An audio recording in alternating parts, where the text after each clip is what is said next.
This is Duke University.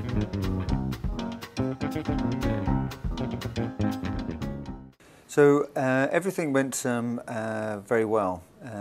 Is that we had a clear mission statement as what we had to do in Caen, and the team achieved those objectives. The people who were looking after the wounds, which was the majority of the workload, felt that at the end of the week the wounds were definitely improving.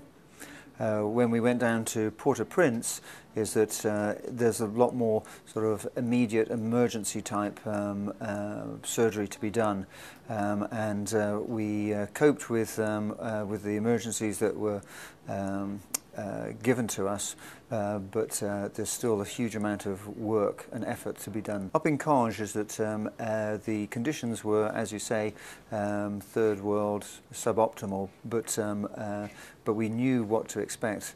When I got down to Haiti in Port-au-Prince, that the conditions there were very different, and there was quite a lot of shortage of anesthesia equipment, anesthesia drugs, and so that provided a very strong challenge for me professionally. It's just the sheer numbers of patients with limb loss, is that particularly in children, is that that's not something that we're particularly used to.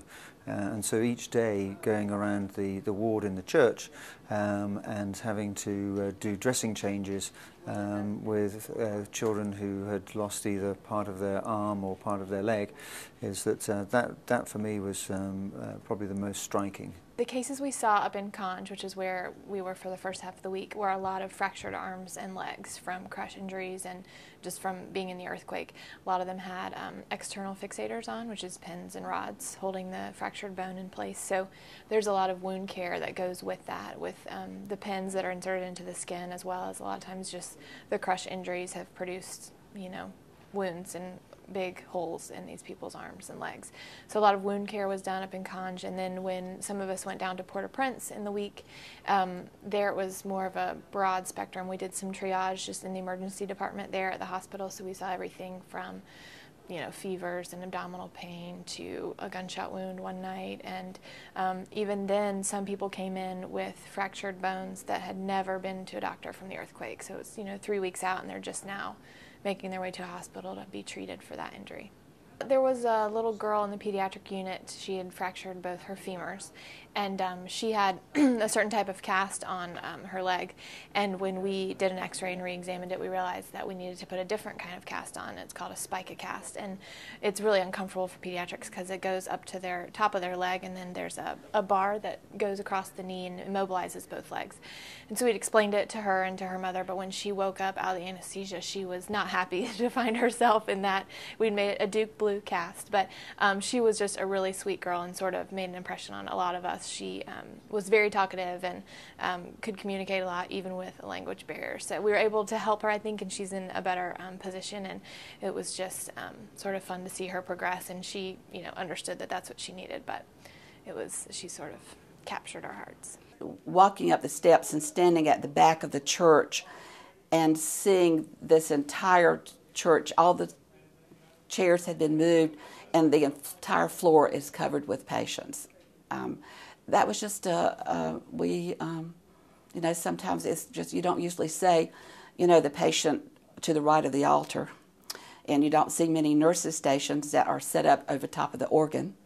So that was just probably the most sort of a disconcerting thing, but they were comfortable there, and I think they did the right thing, and so we became comfortable too. In fact, the church was always our first, where we started off every morning at the church, and then we moved from there to the hospital. There was a really touching situation was when we were Nancy was really getting people up for the first time on crutches.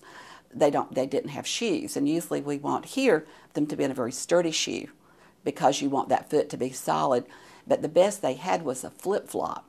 And so two people didn't even have a flip-flop, and one guy who did would loan his one shoe out to the other patients.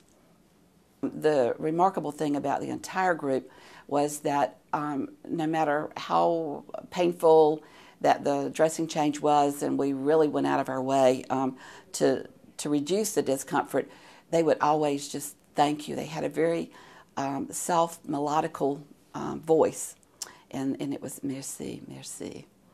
And then sometimes they would want to try out their English, and they would say thank you, thank you. But most of the time it was merci, merci, which was just that was enough reward for everything. Produced by Duke University. Online at duke.edu.